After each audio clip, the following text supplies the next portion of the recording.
Hi everyone, this is Ramesh. Welcome to Ramesh Sir Maths class. Present AP 10th class విద్యార్థులు మార్చి 2025లో జరిగే public exams new text book మీద రాయబోతున్నారు కదా. అయితే చాలా మంది విద్యార్థులకు టెక్స్ట్ బుక్ మారింది కాబట్టి పేపర్ ప్యాటర్న్ కూడా మారే అవకాశం ఉందనే అపోహ ఉంది. అయితే ఈరోజు బోర్డ్ ఆఫ్ సెకండరీ ఎడ్యుకేషన్ అంటే ఆంధ్రప్రదేశ్కి సంబంధించిన బోర్డ్ ఆఫ్ సెకండరీ ఎడ్యుకేషన్ మనకి మార్చి 2025లో జరగబోయే పబ్లిక్ ఎగ్జామ్స్ యొక్క అన్ని సబ్జెక్ట్స్ సంబంధించిన బ్లూ ప్రింట్స్ని అలాగే మోడల్ పేపర్స్ని రిలీజ్ చేయడం జరిగింది.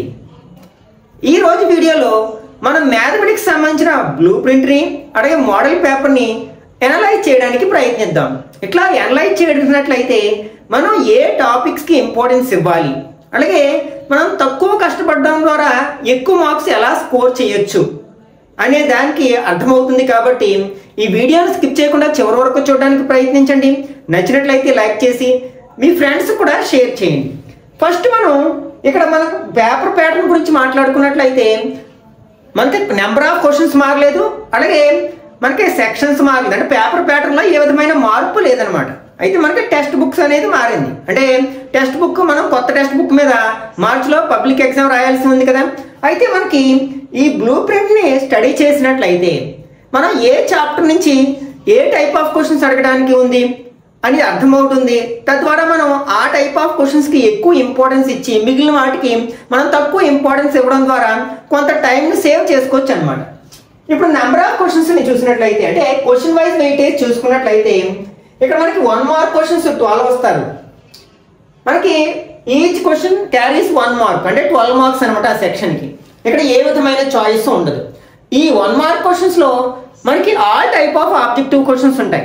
అంటే మల్టిపుల్ చాయిస్ క్వశ్చన్స్ ఉండొచ్చు, fill in the blank type questions ఉండొచ్చు, మ్యాచింగ్ టైప్ క్వశ్చన్స్ ఉండొచ్చు, లేకపోతే స్టేట్మెంట్స్ టైప్ అంటే స్టేట్మెంట్ 1 స్టేట్మెంట్ 2 ఇచ్చి మనకి వాటిలో ఏది కరెక్ట్ అని అడగొచ్చు, లేకపోతే అసర్షన్ అండ్ రీజనింగ్ ఈ టైప్ ఆఫ్ క్వశ్చన్స్ ఏవైనా అడగొచ్చు అనమాట. ఈ 1 మార్క్ క్వశ్చన్స్ అన్ని కూడా మనకి ఆబ్జెక్టివ్ టైప్ క్వశ్చన్స్, చిన్న చిన్న డెఫినేషన్స్ కూడా అడగొచ్చు అనమాట.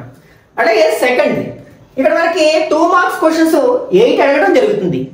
ఓకే, అంటే టోటల్గా మనకి ఈ సెక్షన్లో మనకి 16 మార్క్స్ స్కోర్ చేయాల్సి ఉంటుంది అనమాట. ఇక్కడ కూడా మనకి ఏ విధమైన చాయిస్ ఉండదు. మనకి 2 to 3 స్టెప్స్లో చేయగలిగే క్వశ్చన్స్ అన్ని మనకి ఇందులో అడుగుతారు. నెక్స్ట్ 4 మార్క్స్ క్వశ్చన్స్ మనకి 8 అడగడం జరుగుతుంది. ఇక్కడ కూడా ఏ విధమైన చాయిస్ ఉండదు. అంటే ఈ సెక్షన్కి మనకి 32 మార్క్స్ అలాట్ చేయడం జరుగుతుంది. Next last section 8 marks question అంటే very long answer type questions అనమాట. ఇవి మనకి 5 అడుగుతారు. అయితే ప్రతి క్వశ్చన్కి ఒక ఇంటర్నల్ చాయిస్ ఉంటుంది అనమాట. అంటే అడగటం అయితే 10 క్వశ్చన్స్ అడుగుతారు, కానీ ఆ 10 క్వశ్చన్స్లో మనం ఏవైనా 5 రాయడం కాదు. మనకి ప్రతి క్వశ్చన్లో ఏపీ అనే 2 క్వశ్చన్స్ ఇవ్వడం జరిగింది. ఆ రెండింటిలో ఏదో ఒకటి రాయాలన్నమాట. దాన్ని ఇంటర్నల్ చాయిస్ అంటాం. ఓకే, ఈ సెక్షన్కి మనకి 40 మార్క్స్ అలాట్ చేయడం జరిగింది అనమాట. అంటే మనం ఎక్కువగా దేని మీద కాన్సన్ట్రేట్ చేయాలి, లాస్ట్ సెక్షన్ మీద కాన్సన్ట్రేట్ చేయాలి. ఎందుకంటే ఇక్కడ వెయిటేజ్ లాస్ట్ సెక్షన్కి 40% ఇవ్వడం జరిగింది.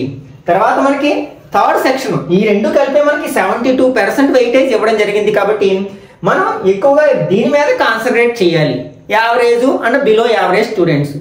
అయితే మనకి 100% తెచ్చుకోవాలంటే మనం ముఖ్యంగా కాన్సన్ట్రేట్ చేయాల్సిందంటే 1 మార్క్ క్వశ్చన్స్ అనమాట. అందులో ఏవి కూడా మనకి డైరెక్ట్ క్వశ్చన్స్ రావు, అప్లికేటెడ్గా అడుగుతారు. 2 మార్క్స్ క్వశ్చన్స్లో కూడా మనకి అప్లికేటెడ్గా అడగడానికి అవకాశం ఉంది. అట్లాంటి క్వశ్చన్స్ మనం ఆన్సర్ చేయాలంటే ప్రతి చాప్టర్లో ఉన్న కాన్సెప్ట్స్ని బాగా నేర్చుకోవాల్సి ఉందన్నమాట.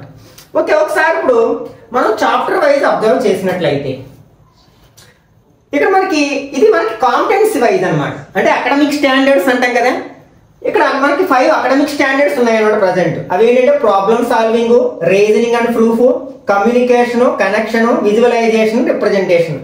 వీటికి వెయిటేజ్ ఎలా ఉంటుంది, మనకి అసలు ఈ అకాడమిక్ స్టాండర్డ్లో అడిగే క్వశ్చన్స్ ఎలా ఉంటాయనేది కూడా నెక్స్ట్ మనం డిస్కస్ చేద్దాం. దాని ద్వారా మనకి ఏ టైప్ ఆఫ్ క్వశ్చన్స్ నేర్చుకోవాలో అర్థమవుతుంది అనమాట. ఇక్కడ మనకి ప్రాబ్లమ్ సాల్వింగ్ క్వశ్చన్స్ అంటే 1 మార్క్ క్వశ్చన్స్ 6 అడుగుతారు, అలాగే 2 marks questions 3, 4 marks questions 3, 8 marks questions 2 అడుగుతారు. టోటల్ 14 క్వశ్చన్స్, మొత్తం 33 క్వశ్చన్స్ ఉంటాయి. అందులో 14 క్వశ్చన్స్ మనకి ప్రాబ్లమ్ సాల్వింగ్ అనే అకాడమిక్ స్టాండర్డ్ని బేస్ చేసుకుని అడుగుతారు అనమాట. అంటే ఇక్కడ మనకి 40%. అలాగే రీజనింగ్ అండ్ ప్రూఫ్ లో మనకి 1 mark questions 2, 2 marks questions 1, 4 marks 2 అని 8 మార్క్స్ 1. ఇక టోటల్ 6 క్వశ్చన్స్ అడుగుతారు. అంటే 20 మార్క్స్ అలాట్ చేయడం జరుగుతుంది అన్నమాట. అలాగే కమ్యూనికేషన్స్ లో 1 మార్క్ 2, 2 మార్క్ 2, 4 మార్క్స్ 2. ఇక్కడ 8 మార్క్స్ క్వశ్చన్స్ అడగడానికి అవకాశం లేదనమాట. అంటే టోటల్ 5 క్వశ్చన్స్ అంటే 10 మార్క్స్ అలాట్ చేయడం జరుగుతుంది. నెక్స్ట్ కనెక్షన్స్ లో మనకి 15 క్వశ్చన్స్ అడుగుతారు, 15% అనమాట. Next visualisation and representation. ఇందులో మనకి 1 mark, 2 mark, 4 mark, 8 mark question, each one ఒక్కొక్క క్వశ్చన్ అడుగుతారు. విజువలైజేషన్ అనేది మనకి గ్రాఫ్స్ కి సంబంధించింది, కన్స్ట్రక్షన్ కి సంబంధించిన క్వశ్చన్స్ అనమాట. ఇవన్నీ కూడా అంటే డయాగ్రామ్స్ రిలేటెడ్ క్వశ్చన్స్ అనమాట. ఓకే, వీటికి 15% అలాట్ చేయడం జరిగింది. ఇప్పుడు మనం చాప్టర్ వైజ్ వెయిటేజ్ అబ్జర్వ్ చేసినట్లయితే ఇక్కడ మనకి 14 చాప్టర్స్ ఉంటాయి. టర్మ్ 1 అంటే సెమ్ 1లో మనకి 7 చాప్టర్స్ ఉంటాయి. అలాగే సెమ్ 2లో 7 చాప్టర్స్ ఉంటాయి అనమాట. మనకి ఫస్ట్ చాప్టర్ ఏంటంటే రియల్ నెంబర్స్. రియల్ నెంబర్లో మనకి 8 మార్క్స్ గ్యారంటీగా వస్తుంది. అది ఖచ్చితంగా మనకి ఏంటి, ఇర్రేషనల్ నెంబర్ అని ప్రూఫ్ చేయడం. √2r, √3r, 2 + 3√2 ఇట్లాంటివి ఉంటాయి కదా మనకి. ఇట్లాంటి క్వశ్చన్స్ అడగడానికి అవకాశం ఉంది. కాబట్టి ఆ టైప్ ఆఫ్ క్వశ్చన్స్ నేర్చుకుంటే ఖచ్చితంగా మనం 8 మార్క్స్ ని ఎలా మనం ఆన్సర్ చేయగలం అనమాట. అలాగే 1 మార్క్ క్వశ్చన్ అంటే ఇది ఆబ్జెక్టివ్ టైప్ క్వశ్చన్. ఎలా అయినా అడగొచ్చు, మల్టిపుల్ చాయిస్లు అడగొచ్చు, fill in the blanks type అడగొచ్చు, లేకపోతే డెఫినేషన్ అడగొచ్చు. For example state the arithmetic theorem of mathematics అనే క్వశ్చన్ కూడా అడగవచ్చు అనమాట. ఓకే, నెక్స్ట్ పాలినామియల్స్ లోంచి మనకి 8 మార్క్స్ క్వశ్చన్స్ అడగడానికి అవకాశం లేదు. ఎందుకంటే మనకి ఓల్డ్ టెక్స్ట్ బుక్ లో దాంట్లో గ్రాఫ్స్ ఉండేవి, కానీ ప్రజెంట్ టెక్స్ట్ బుక్ లో గ్రాఫ్స్ లేవు. కాబట్టి దీని నుంచి మనకి అన్ని షార్ట్ ఆన్సర్స్ క్వశ్చన్స్ అయ్యాయి. అవి ఏంటంటే 1 మార్క్ క్వశ్చన్స్ 2 అడుగుతున్నారు, 2 మార్క్ క్వశ్చన్ 1, అలాగే 4 మార్క్స్ క్వశ్చన్స్ మాక్సిమం ఏ క్వశ్చన్ రావడానికి అవకాశం ఉందంటే ఒక క్వాడ్రాటిక్ పాలినామియల్ ఇచ్చి దాని జీరోస్ ఫైండ్ అవుట్ చేసి relationship between zeros and coefficient అనే క్వశ్చన్స్ ఉన్నాయి కదా, అది మాక్సిమం 99% ఆ టైప్ ఆఫ్ క్వశ్చన్ అడగడానికి అవకాశం ఉంది. అంటే ఇక్కడ మనకి ఈ చాప్టర్ వెయిటేజ్ ఏంటంటే 8 మార్క్స్ అనమాట. Next pair of linear equations. ఇక్కడ 1 మార్క్ 1, 8 మార్క్స్ 2. అయితే 8 మార్క్స్ మనం ఇక్కడ 2 రాయడానికి ఛాన్స్ లేదనమాట. ఆ రెండు కూడా ఇంటర్నల్ చాయిస్ లో ఉంటాయి, ఏపీలో ఉంటాయి. అప్పుడు ఏం చేయాలి, మనం రెండిట్లో ఏదో ఒకటి రాయాలి. 2 రాసిన మనకు ఉపయోగం ఉండదు కదా, ఒకదానికే మార్క్స్ అలాట్ చేస్తారు. అందుకే ఇక్కడ మనకి ఈ 8 మార్క్స్ ని బ్రాకెట్ లో ఇచ్చారనమాట. అది ఇంటర్నల్ చాయిస్ లోకి వెళ్ళిపోతుంది. అంటే మనకి టోటల్ గా ఎన్ని మార్క్స్ వస్తాయంటే 1 mark question 1, next 8 marks question 1, ఒకదానికే ఆన్సర్ చేయగలము 2 ఇచ్చినప్పటికీ. అది ఇంటర్నల్ చాయిస్ లో ఉంటుంది కాబట్టి. Next quadratic equations. Quadratic equation లో కూడా మనకి 8 మార్క్స్ క్వశ్చన్ అడగడానికి అవకాశం లేదు. Only 4 marks, 2 marks and 1 marks. అంటే దీంట్లో మనకి 8 మార్క్స్ క్వశ్చన్స్ మనం నెగ్లెక్ట్ చేయొచ్చు అనమాట. అంటే long answer type questions neglect చేయొచ్చు. ఓకే, అంటే ఇక్కడ మనకి 7 మార్క్స్ మాత్రమే అలాట్ చేయడం జరిగింది ఆ చాప్టర్ కి. Next 5th one. ఇది మన ఫస్ట్ 5 చాప్టర్స్ లో మనకి పెద్ద చాప్టర్ గా చెప్పుకోవచ్చు, అర్థమెటిక్ ప్రోగ్రెషన్స్. ఎందుకంటే మనకి నెంబర్ ఆఫ్ సమ్స్ చాలా ఎక్కువగా ఉంటుంది అనమాట, చాలా నెంబర్ ఆఫ్ ప్రాబ్లమ్స్ ఉంటాయి. ఇక్కడ మనకి దీనికి ఎన్ని మార్క్స్ అలాట్ చేశారంటే 1 మార్కు, అలాగే 4 మార్క్స్, 8 మార్క్స్. అయితే ఇక్కడ మనకి ఈ 4 మార్క్స్ అనేది ఇది, ఇక్కడ 8 మార్క్స్ అనేది ఇంటర్నల్ చాయిస్ లో ఉంటుంది. అంటే వేరే దానితో లింక్ అయి ఉంటుంది.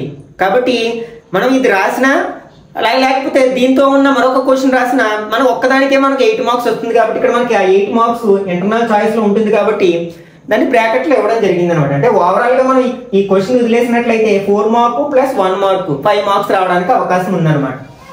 Next triangles. ఈ ట్రయాంగిల్స్ లో మనకి 1 మార్కు, 2 మార్కు అండ్ 8 మార్క్స్ ఒక్కొక్కటి చెప్పున అడగడానికి అవకాశం ఉందన్నమాట. టోటల్ గా మనకి 11 మార్క్స్. ఓకే, అలాగే నెక్స్ట్ కోఆర్డినేట్ జామెట్రీ. కోఆర్డినేట్ జామెట్రీలో మనకి 2 మార్క్స్ 1, మనకి 8 మార్క్స్ 1. మనకి మ్యాక్సిమం ఈ 8 మార్క్స్ లో అడగడానికి అవకాశం ఉన్న క్వశ్చన్ ఏమైనా ఉందంటే పాయింట్స్ ఆఫ్ ట్రైసెక్షన్ అనే క్వశ్చన్ అడగడానికి అవకాశం ఉందన్నమాట.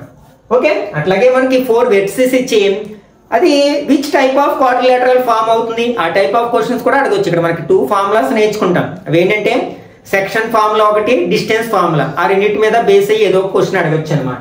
ఓకే, ఇక్కడ వరకు మనకి సెమిస్టర్ 1 లో నేర్చుకుంటాం అనమాట.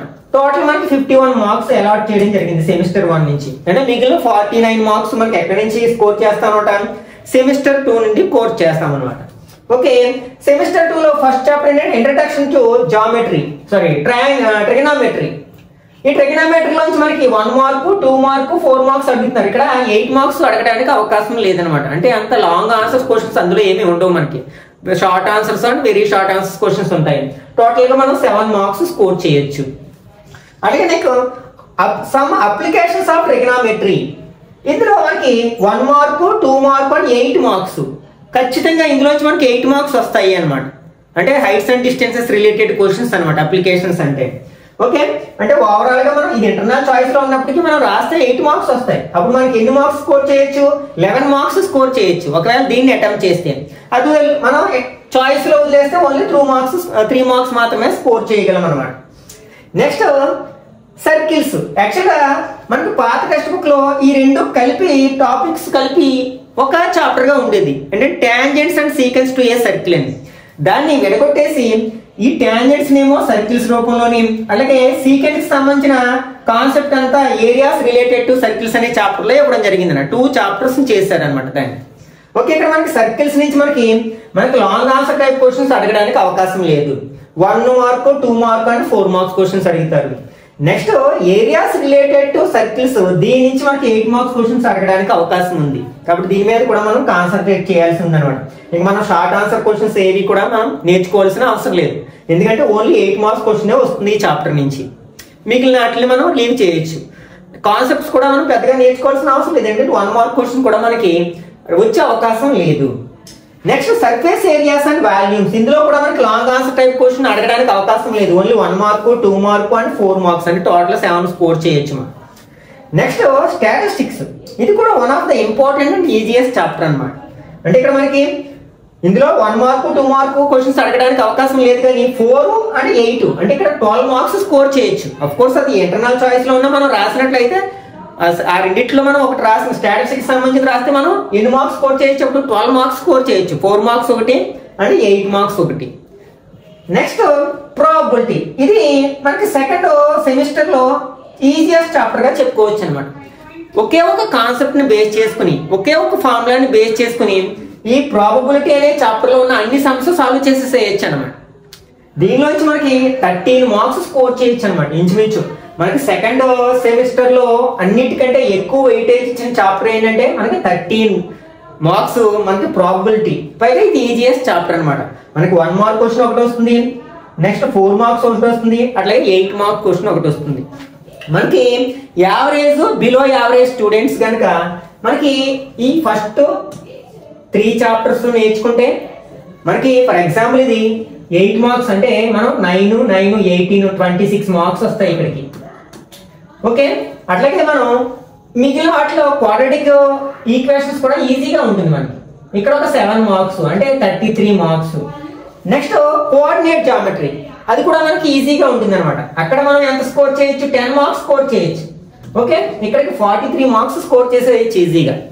అట్లాగే మనకి సెమిస్టర్ 2 లో మనకి ఈజీగా ఉండేది ఏంటంటే trigonometry and applications of trigonometry.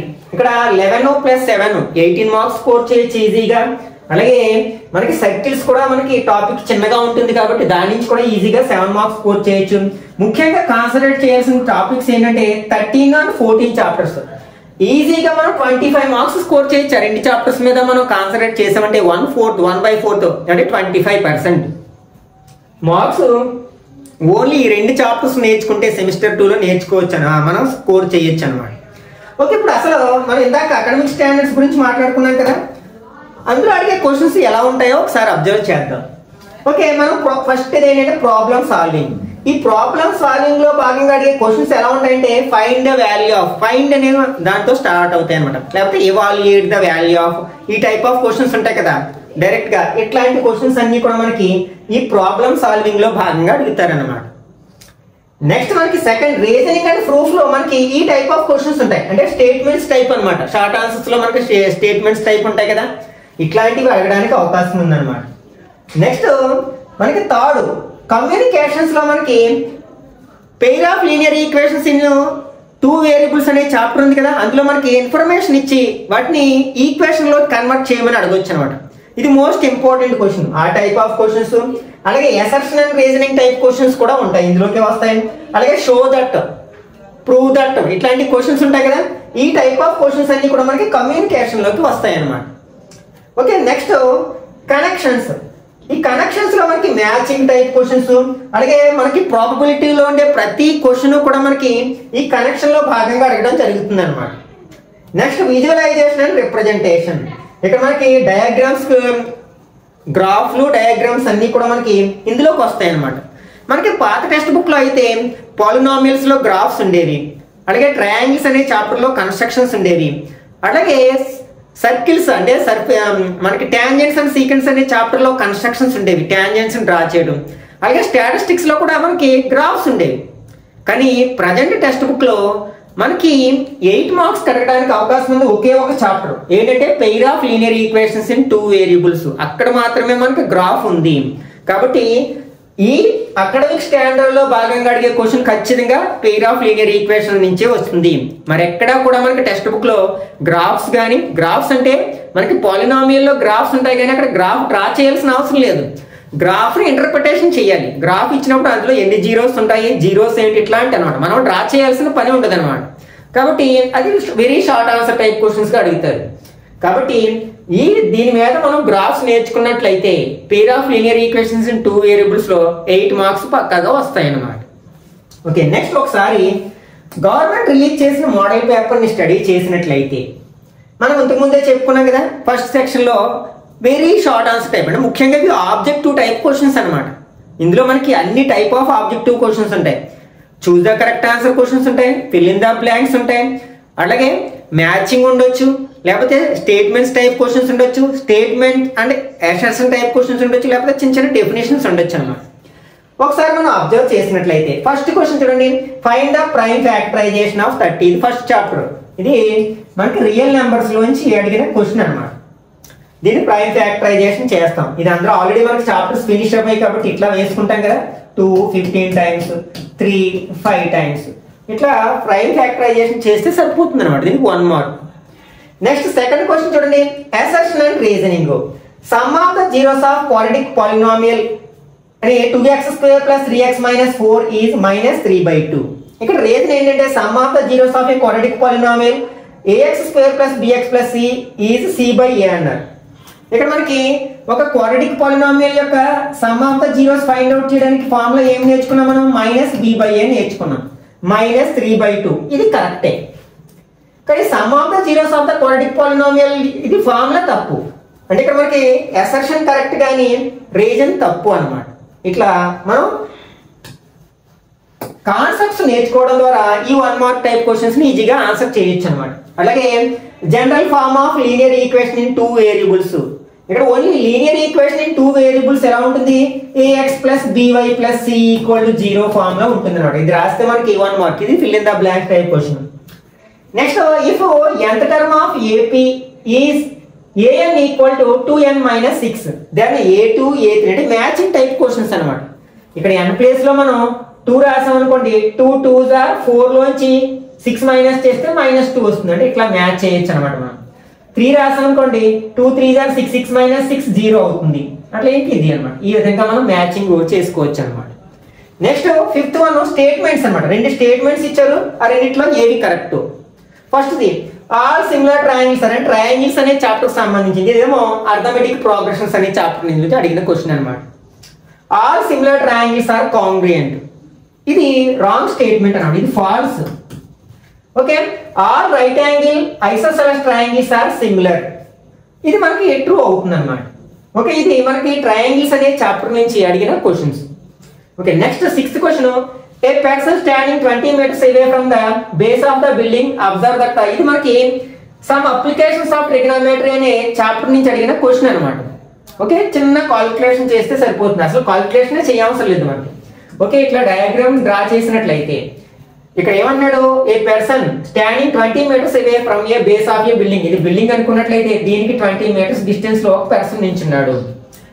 అతను ఆ బిల్డింగ్ యొక్క టాప్ ని అబ్జర్వ్ చేసినప్పుడు 45 degrees యాంగిల్ కనిపించినట్లయితే అప్పుడు ఈ బిల్డింగ్ యొక్క హైట్ ఎంత అంటే అది కూడా 20 meters అవుతుంది. ఎందుకంటే మనకి ఇది 40 అయితే 45 అయితే ఇది కూడా 45 degrees అవుతుంది. ఎందుకంటే ఇక్కడ 90 degrees ఉంటుంది కదా, మిగిలిన 2 యాంగిల్స్ యాడ్ చేస్తే 90 అవ్వాలి, 180 కాబట్టి ఇది కూడా 40 అవుతుంది. మనం లోయర్ క్లాస్లోనే నేర్చుకుంటాం.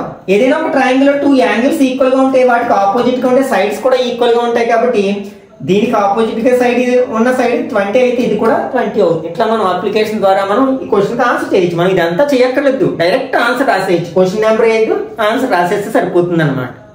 రాస్తే మీ కోఆర్డినేషన్ రాస్తే సరిపోతుంది. Next, how many tangents can a circle have, అంటే ఒక సర్కిల్కి మనం ఎన్ని ట్యాంజెంట్స్ డ్రా చేయొచ్చు అంటున్నాడు. మనం ట్యాంజెంట్ అంటే ఏంటి? సర్కిల్ని ఒకే ఒక పాయింట్ దగ్గర టచ్ చేస్తూ వెళ్ళే లైన్ సెగ్మెంట్ ని మనం ట్యాంజెంట్ అంటాం.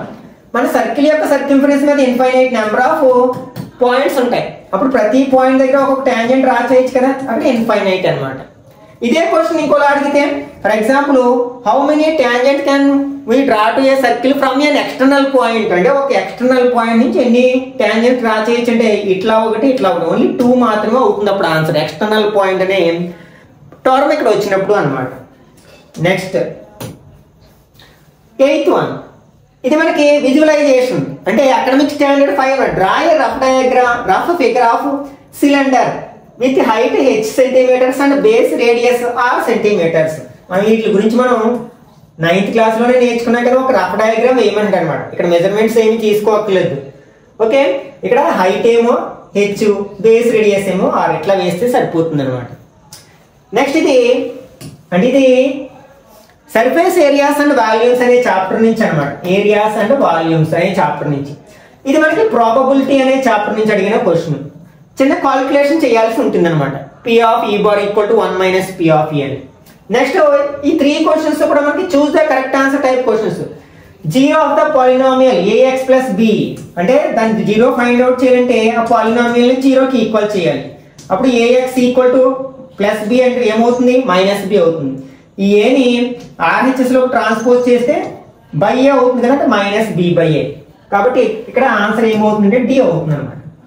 నెక్స్ట్ ఇది మనకి ఇంట్రడక్షన్ టు ట్రిగ్నోమెట్రీ అనే చాప్టర్ నుంచి అడిగిన క్వశ్చన్. ఇదేమో మనకి క్వాడ్రాటిక్ ఈక్వేషన్స్ అనే చాప్టర్ నుంచి అడిగిన క్వశ్చన్ అనమాట. నెక్స్ట్ సెకండ్ సెక్షన్, ఇక్కడ 8 క్వశ్చన్స్ అడుగుతారు. Each question carries 2 marks. మనకి ఇక్కడ కూడా చాయిస్ ఉండదు. First question, find the volume of the cylinder. ఇది ఏంటంటే మనకి సర్ఫేస్ ఏరియాస్ అండ్ వాల్యూమ్స్ అనే చాప్టర్ నుంచి అడిగిన క్వశ్చన్ అనమాట. నెక్స్ట్ ఈ question, find a quadratic polynomial whose sum and product. ఇచ్చినప్పుడు మనకు ఫార్ములా ఉంది కదా, k into x square minus alpha plus beta into x plus alpha beta అనే ఫార్ములా ఉపయోగిస్తాం. ఇక్కడ ఆల్ఫా ప్లస్ బీటా ప్లేస్ లో 3 రాస్తాం, ఆల్ఫా బీటా ప్లేస్ లో 2 రాస్తాం అనమాట.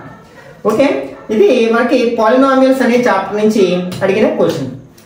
Next, check whether the following are quadratic equations or not. ఇక్కడ మనకి ఇది క్వాడ్రాటిక్ ఈక్వేషన్స్ అనే చాప్టర్ నుంచి. ఇది క్వాడ్రాటిక్ ఈక్వేషన్, ఈ రెండిట్లో ఏది క్వాడ్రాటిక్ ఈక్వేషన్ ని రిప్రజెంట్ చేస్తుంది? దీన్ని సింప్లిఫై చేస్తే మనకు ఆన్సర్ చెప్పగలుగుతాం. దాన్ని సింప్లిఫై చేసినప్పుడు final answer AX square plus BX plus C equal to 0 form లో ఉన్నట్లయితే అప్పుడు అది క్వాడ్రాటిక్ ఈక్వేషన్ ని రిప్రజెంట్ చేస్తుందంటాం, లేకపోతే లేదంటాం అనమాట. నెక్స్ట్ 16th క్వశ్చన్, ఇది మనకి ట్రయాంగిల్స్ అనే చాప్టర్, అంటే సెమిస్టర్ 1 నుంచి అడిగిన సిమిలర్ ఫిగర్స్ కి అలాగే నాన్ సిమిలర్ ఫిగర్స్ కి ఎగ్జాంపుల్స్ ఇమ్మంటున్నారు. Next 17th question, find the coordinates of the midpoints. అని ఇక్కడ మనకి ఏమేమి చేశారంటే ఇంట్రడక్షన్ టు ట్రిగ్నోమెట్రీని కోఆర్డినేట్ జామెట్రీతో లింక్ చేసి ఇచ్చారన్నమాట. ఆ 2 చాప్టర్ కి సంబంధించిన కాన్సెప్ట్ తెలిస్తేనే ఈ క్వశ్చన్ ఆన్సర్ చేయగలం. ఇట్లా అప్లికేటెడ్ గా కూడా క్వశ్చన్స్ అడగడానికి అవకాశం ఉంది. డైరెక్ట్ గా మనకి టెక్స్ట్ బుక్ లోంచే వస్తాయని పొరపడకూడదు అనమాట. Okay, next 18th one, express ratios cos A tan A in terms of sin ఏ. ఇది కూడా మనకి ఇంట్రడక్షన్ టు ట్రిగ్నోమెట్రీ అనే చాప్టర్ నుంచి అడిగిన క్వశ్చన్ అనమాట. ఇది సెమిస్టర్ 2 లో first chapter. Next 19th one, draw A diagram for the following. ఇది మనకి అప్లికేషన్స్ ఆఫ్ ట్రిగ్నోమెట్రీ అనే చాప్టర్ ని. సమ్ అప్లికేషన్స్ ఆఫ్ ట్రిగ్నోమెట్రీ అనేది ఇక్కడ ఒక రఫ్ డయాగ్రామ్ డ్రా చేయాల్సి ఉంటుంది అనమాట. Next 20th question, calculate the length of tangent from. ఇది మనకి సర్కిల్స్ అనే చాప్టర్ నుంచి అడిగిన క్వశ్చన్ అనమాట. నెక్స్ట్ థర్డ్ సెక్షన్ లో మనకి 4 మార్క్స్ క్వశ్చన్స్ ఉంటాయి, 8 క్వశ్చన్స్ ఉంటాయి. ఇక్కడ కూడా మనకి ఏ విధమైన చాయిస్ ఉండదు. ఓకే, ఇది మనకి ప్రాబబిలిటీ అనే చాప్టర్ నుంచి అడిగిన క్వశ్చన్. నెక్స్ట్ ఇది right the formula to find the mode. Statistics లో మనకి 3 ఫార్ములాస్ ఉంటాయి, మీన్, మీడియన్ అండ్ మోడ్. వాటిని ఉపయోగించి మనం లాంగ్ ఆన్సర్ టైప్ క్వశ్చన్స్ని ఆన్సర్ చేస్తాం అన్నమాట. ఇక్కడ ఫార్ములా రాసి అందులో ఉన్న ఈచ్ టర్మ్ని ఎక్స్ప్లెయిన్ చేయమంటాడు. అంటే మనం మీను మీడియన్ 3 ఫార్ములాస్ నేర్చుకుని అందులో టర్మ్స్ని ఎక్స్ప్లెయిన్ చేయగలిగితే మనకి 4 మార్క్స్ రావడం జరుగుతుంది అనమాట. Next a solid is in the shape of cone standing. ఇదేంటంటే సర్ఫేస్ ఏరియాస్ అండ్ వాల్యూమ్స్ అనే చాప్టర్ నుంచి అడిగిన క్వశ్చన్స్ అనమాట. సర్ఫేస్ ఏరియాస్ అండ్ వాల్యూమ్, ఇదేమో స్టాటిస్టిక్స్, ఇది ప్రాబబిలిటీ అనే చాప్టర్ నుంచి అడిగిన question. Next 24th one, find two numbers whose sum is 27 and product is 182. ఇది మనకి క్వాడ్రాటిక్ ఈక్వేషన్స్ నుంచి అడిగిన క్వశ్చన్ అనమాట. ఫస్ట్ సెమిస్టర్ లో 4th చాప్టర్ నుంచి అడిగిన క్వశ్చన్. నెక్స్ట్ 25th one, ఇది ఇంట్రడక్షన్ టు ట్రిగనోమెట్రీ అనే చాప్టర్ నుంచి అడిగిన క్వశ్చన్. అలాగే ఇది find the sum of odd numbers between 0 and 50. ఇది మనకి అర్థమెటిక్ ప్రోగ్రెషన్స్ అనే చాప్టర్, అంటే సెమిస్టర్ 1 లో ఉన్న 5th చాప్టర్ అర్థమెటిక్ ప్రోగ్రెషన్స్ అనే చాప్టర్ నుంచి అడిగిన క్వశ్చన్ అనమాట. Next 27th one, prove that the perpendicular at the point of contact to the tangent to the circle, అంటే సర్కిల్స్ అనే చాప్టర్ నుంచి అడిగిన క్వశ్చన్ ఇది. Next due to the heavy Storm and electric wire got bent as shown in the figure, it followed a mathematical shape, answer the following questions. ఇది మనకి polynomials అనే chapter ని అప్లికేటెడ్ గా అడిగారు. ఈ టైప్ ఆఫ్ క్వశ్చన్స్ మనకి ఎక్కడ టెక్స్ట్ బుక్ లో కనిపించు, కానీ దానికి సంబంధించిన కాన్సెప్ట్స్ అన్ని కూడా మనం ఈ చాప్టర్ లో నేర్చుకుంటాం. ఈ క్వశ్చన్ ని ఆన్సర్ చేయడానికి సరిపడా కాన్సెప్ట్స్ అనమాట. ఆ కాన్సెప్ట్ ను ఉపయోగించి ఇక్కడ ఒక డయాగ్రామ్ ఇచ్చారు, దీన్ని స్టడీ చేసి ఇక్కడ అడిగిన 4 క్వశ్చన్స్ కి ఆన్సర్స్ రాయాల్సి ఉంటుంది అనమాట. అంటే ఒక ఎలక్ట్రిక్ వైర్ ఇలాగ బెండ్ అయిపోయింది అనమాట స్టార్మ్ కి. ఓకే, ఫస్ట్ క్వశ్చన్ ఏంటి, name the shape in which the wire is bent. అంటే ఈ వైర్ ఇలా బెండ్ అయ్యింది కదా, ఆ షేప్ ని ఏమంటారంటే పెరాబోలా అంటాం కదా. అంటే ఫస్ట్ క్వశ్చన్ పెరాబోలా అనమాట. Next how many zeros are there for the polynomial. ఇది ఎక్స్ యాక్సిస్ ని ఎన్ని పాయింట్స్ దగ్గర ఇంటర్సెక్ట్ చేస్తే అన్ని జీరోస్ ఉంటాయి, 1, 2. కాబట్టి దీని ఆన్సర్ ఎంత అనమాట, 2. Next third question, the zeros of the polynomial are. ఇక్కడ మనకి ఎక్కడైతే ఇంటర్సెక్ట్ చేసింది ఎక్స్ యాక్సిస్ ని -1 దగ్గర అండ్ 3 దగ్గర, కాబట్టి దీని జీరోస్ ఏమవుతాయి అంటే -1, 3 అనమాట. Next some of the zeros of the polynomial, అంటే జీరోస్ ని యాడ్ చేస్తే ఎంత వస్తుంది అంటే -1 + 3 = +2 వస్తుంది కదా. కాబట్టి దీని ఆన్సర్ ఏమవుతుంది 2. అంటే ఈ విధంగా కూడా మనకి క్వశ్చన్స్ అడగడానికి అవకాశం ఉందన్నమాట. కాకపోతే ఈ టైప్ ఆఫ్ క్వశ్చన్స్ ఆన్సర్ చేయాలంటే ఖచ్చితంగా మనం కాన్సెప్ట్స్ నేర్చుకోవాల్సి ఉంటుంది. నెక్స్ట్ 4th సెక్షన్, ఇది లాంగ్ ఆన్సర్ టైప్ క్వశ్చన్స్ అనమాట. ఇవి ఇంటర్నల్ చాయిస్ ఉంటుంది. ఫస్ట్ క్వశ్చన్ ఇది గ్యారంటీ క్వశ్చన్ మనకి, ప్రూవ్ దట్ ఇర్రేషనల్ నెంబర్ అని ప్రూవ్ చేయడం. ఇదైనా అడగవచ్చు, లేకపోతే ప్రూవ్ చేయమని అడగొచ్చు, √3 అడగొచ్చు, √5 అడగొచ్చు, ఏదైనా అడగొచ్చు. కాబట్టి ఈ టైప్ ఆఫ్ క్వశ్చన్స్ మనం నేర్చుకున్నట్లయితే ఖచ్చితంగా 8 మార్క్స్ ఈజీగా వస్తాయి అన్నమాట. దీనికి ఇంటర్నల్ చాయిస్ గా ఏమడిగారు, prove that if a line is drawn parallel to one side of a triangle. ఇది మనకి సింపుల్ ట్రయాంగిల్స్ అనే చాప్టర్ నుంచి అడిగాడు. ట్రయాంగిల్స్ లో మనం క్వశ్చన్స్ గెస్ట్ చేయడం కొంచెం కష్టం అనమాట. ఏది ఇంపార్టెంట్ క్వశ్చన్ అంత ఈజీగా చెప్పలేము మిగిలిన చాప్టర్స్ లో చెప్పినట్లు. కాబట్టి మనం ఫస్ట్ చాప్టర్ ని బాగా ప్రాక్టీస్ చేసినట్లయితే దీన్ని మనం చాయిస్ లో వదిలేయడానికి అవకాశం ఉంటుంది అనమాట. నెక్స్ట్ 30లో A, ఇది మనకి కోఆర్డినేట్ జామెట్రీ గురించి అడిగిన క్వశ్చన్ అనమాట. ఇది కూడా మనకి ఈజీగానే ఉంటుంది. ఈ చాప్టర్ లో మనకి ఓన్లీ 2 ఫార్ములాసే ఉన్నాయి, distance formula and section formula. ఆ రెండింటిని బేస్ చేసుకుని, సెక్షన్ ఫార్ములాని బేస్ చేసుకుని మ్యాక్సిమం మనల్ని ఏం అడగచ్చు అనమాట, ట్రైసెక్షనల్ పాయింట్స్ అడగచ్చు. నెక్స్ట్ డిస్టెన్స్ ఫార్ములాని బేస్ చేసుకుని ఇట్లా 4 వెర్టిసెస్ ఇచ్చి అవి విచ్ టైప్ ఆఫ్ క్వాడ్రిలేటరల్ ని ఫార్మ్ చేస్తాయనే క్వశ్చన్ అడగచ్చు అనమాట. అట్లాగే ఇది మనకి a horse is tried to a peg at a corner of square shaped grass. అంటే ఇది మనకి దేని నుంచి అడిగిన క్వశ్చన్ అంటే ఏరియాస్ రిలేటెడ్ టు సర్కిల్ అనే చాప్టర్ నుంచి అడిగిన క్వశ్చన్ అనమాట. ఓకే, నెక్స్ట్ 31లో ఫస్ట్ది, ఇది మనకి ప్రాబబిలిటీకి సంబంధించిన క్వశ్చన్. ఇది కూడా మనకి ఈజీ చాప్టర్ కాబట్టి ఇందులో ఉన్న క్వశ్చన్స్ మనం నేర్చుకున్నట్లయితే ఈజీగా 8 మార్క్స్ స్కోర్ చేయొచ్చు. దీనికి ఇంటర్నల్ గా మనకి ఏమడిగారు, applications of trigonometry, some applications of trigonometry అనే చాప్టర్ నుంచి అడిగారు. కాబట్టి మనం ప్రాబబిలిటీలు బాగా నేర్చుకుంటే దీన్ని కొంచెం అవాయిడ్ చేయొచ్చు అనమాట. ఎవరైతే కష్టంగా ఫీల్ అవుతారు, యాక్చువల్గా మనకి ఇంట్రడక్షన్ టు జామెట్రీలో కాన్సెప్ట్ నేర్చుకున్నట్లయితే ఈ చాప్టర్లో ఉన్న క్వశ్చన్స్ ఈజీగా ఆన్సర్ చేయగలుగుతాం. ఫస్ట్ రఫ్ డయాగ్రామ్ వేసి దాని నుంచి మనం ఏం అడిగారో అది రాబట్టవచ్చు అనమాట. ఓకే, నెక్స్ట్ 32 క్వశ్చన్లో మనకి ఫస్ట్ది మనకి అర్థమెటిక్ ప్రోగ్రెషన్స్ స్టాటిస్టిక్స్ నుంచి అడగడం జరిగింది. ఇది కూడా మనకి ఈజీ చాప్టర్. మనం ఈజీగా 8 మార్క్స్ స్కోర్ చేయొచ్చు అనమాట. మీను మీడియన్ ఫైండ్ అవుట్ చేయడం నేర్చుకుంటే అది 8 మార్క్స్. ఎందుకంటే మోడ్ అనేది మనకి షార్ట్ ఆన్సర్లోనే అడగడానికి అవకాశం ఉంది. మనకి దానికి ఎక్స్ట్రాగా టేబుల్ ఏమీ వేయాల్సిన అవసరం లేదు. డైరెక్ట్గా ఫార్ములా అప్లై చేసి మోడ్ని ఫైండ్ అవుట్ చేసేయచ్చు. కాబట్టి మనకి 8 మార్క్స్లో మ్యాక్సిమం 99% మీన్ కానీ మీడియన్ కానీ అడుగుతారనమాట. కాబట్టి ఆ రెండు ప్రాక్టీస్ చేసినట్లయితే మనం 8 మార్క్స్ ఈజీగా స్కోర్ చేయొచ్చు. నెక్స్ట్ మనకి ఇది అర్థమెటిక్ ప్రోగ్రెషన్స్ అడిగిన క్వశ్చన్. ఇందులో కూడా మనకి ఇంపార్టెంట్ క్వశ్చన్స్ ని గెస్ చేయడం కష్టం. ఎందుకంటే నెంబర్ ఆఫ్ క్వశ్చన్స్ ఉంటాయి ఇందులో. వాటిలోంచి ఏదైనా అడగొచ్చు అనమాట. కాబట్టి మనం ఇక్కడ స్టాటిస్టిక్స్ ఇంపార్టెన్స్ ఇచ్చినట్లయితే దీన్ని అవాయిడ్ చేసినా పర్వాలేదు అనమాట. అయితే మనకి టైం ఉంటే మ్యాక్సిమం నేర్చుకోవడానికి ప్రయత్నించాలి. ఎవరు మనకి 100కి 100 స్కోర్ చేయాలని ఎవరైతే భావిస్తారో వాళ్ళు అన్ని చాప్టర్స్కి ఇంపార్టెన్స్ ఇవ్వాల్సిందే. Next 33 question. 2 క్వశ్చన్స్ కూడా మనకి పెయిర్ ఆఫ్ లీనియర్ ఈక్వేషన్స్ నుంచి అడుగుతారు. అంటే ఇది AS5 అంటే అకాడమిక్ స్టాండర్డ్ 5 అనమాట. రిప్రజెంటేషన్ అండ్ విజువలైజేషన్ అనే అకాడమిక్ స్టాండర్డ్ ఉంది కదా, దాంట్లో భాగంగా ఈ 33లో ఉన్న 2 క్వశ్చన్స్ కూడా మనకి pair of linear equations in 2 variables నుంచి అడుగుతారు అనమాట. కాబట్టి అందులో మనం గ్రాఫ్స్ బాగా ప్రాక్టీస్ చేయడానికి ప్రయత్నించాలి. ఎందుకంటే ఖచ్చితంగా చేయాల్సిందే. ఎందుకంటే లేకపోతే అందులో మనం 8 మార్క్స్ లాస్ అవ్వాల్సి ఉంటుందన్నమాట. ఒక క్వశ్చన్ ఏమో డైరెక్ట్గా ఈక్వేషన్స్ ఇచ్చి వాటి సొల్యూషన్స్ ఫైండ్ అవుట్ చేయమంటున్నారు గ్రాఫికల్ మెథడ్లో అనమాట. రెండవది మనకి ఇన్ఫర్మేషన్ ఇచ్చి దాన్ని ఫస్ట్ మనం ఈక్వేషన్స్ కింద మార్చుకోవాలి. ఆ ఈక్వేషన్స్ నుంచి గ్రాఫికల్గా వాటి సొల్యూషన్ రాబట్టాలన్నమాట. కాబట్టి మనకి ఫస్ట్ ఈజీగా ఉంటుంది. ఎందుకంటే డైరెక్ట్గా ఇక్కడ ఈక్వేషన్స్ ఇచ్చేసారు. సెకండ్ మనకి ది ఇన్ఫర్మేషన్ని ఫస్ట్ స్టడీ చేయాలి. అలాగే 2 వేరియబుల్స్ తీసుకోవాలి. ఆ 2 వేరియబుల్స్ని తీసుకుని ఇచ్చిన ఇన్ఫర్మేషన్ని pair of linear equations in 2 వేరియబుల్స్లో కన్వర్ట్ చేయాలి. అప్పుడు వాటికి గ్రాఫికల్గా సాల్వ్ చేయాలన్నమాట. దీని మీద మనకి ఇది ఎక్కువ టైం తీసుకుంటుంది, ఎక్కువ స్టెప్స్ రాయాల్సి ఉంటుంది. కాబట్టి మనకి ఈ గ్రాఫ్ నేర్చుకుంటే ఈజీగా మనం 8 మార్క్స్ స్కోర్ చేయొచ్చు అనమాట.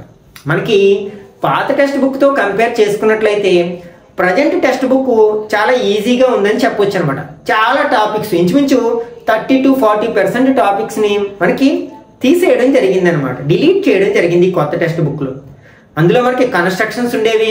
అలాగే వేరే చాప్టర్స్లో గ్రాఫ్స్ కూడా చాలా ఎక్కువగా ఉండేవి అనమాట.